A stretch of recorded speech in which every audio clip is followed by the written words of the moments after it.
గత 5 ఏళ్లలో ఏపీలో వ్యవస్థల విధ్వంసం జరిగిందని ఏపీ ప్రభుత్వం ఆరోపించింది. పౌరుల స్వేచ్ఛను కూడా హరించారని మండిపడింది. అసెంబ్లీలో ఉభయ సభలను ఉద్దేశించి గవర్నర్ ప్రసంగంలో గత 5 ఏళ్ల పాలనలో జరిగిన నష్టాలపైనే ఫోకస్ పెట్టారు. ఏపీకి విభజన నష్టాల కంటే గత ప్రభుత్వం విధానాల వల్లే ఎక్కువ నష్టం జరిగిందని ఆరోపించింది. ప్రజావేదిక కూల్చివేతతో విధ్వంసకర విధానాన్ని వైసీపీ ప్రభుత్వం ఆరంభించిందని మండిపడింది.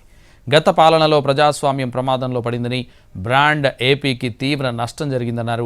అప్పులు రెట్టింపయ్యాయని, పన్నులు పెంచారని, ఇంధన రంగంలో తీవ్ర విధ్వంసం జరిగిందని ఆరోపించారు. ఏకపక్షంగా 3 రాజధానుల నిర్ణయం తీసుకుని అమరావతి కళను విచ్ఛిన్నం చేశారన్నారు గవర్నర్. అమరావతి ప్రాంతం పూర్తిగా నాశనమైందన్నారు. పెట్టుబడులు పూర్తిగా ఆగిపోయాయని, పలు సంస్థలు వెనక్కి వెళ్లిపోయాయన్నారు. 2014-19 మధ్య ఏపీ అభివృద్ధికి బాటలు వేస్తే వైసీపీ ప్రభుత్వం దాన్ని ధ్వంసం చేసిందని గవర్నర్ తన ప్రసంగంలో పేర్కొన్నారు. గవర్నర్ ప్రసంగాన్ని అడ్డుకునేందుకు ప్రయత్నించిన వైసీపీ కాసేపు నినాదాలతో హోరెత్తించింది.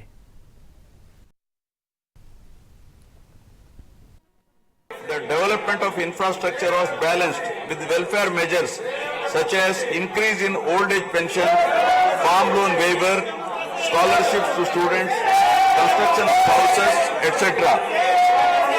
These development and welfare measures led to compound annual growth of 13.5% between 2014 to 19.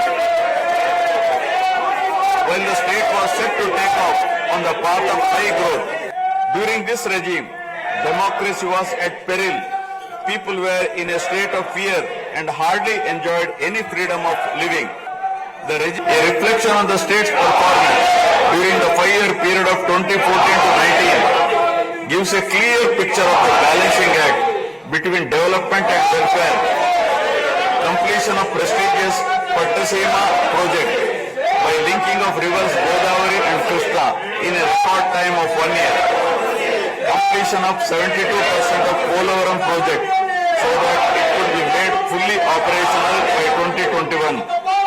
Prioritization of other irrigation projects, drought proofing measures, real-time governance, development of Amaravati region through land pooling, construction of new secretariat and legislature building are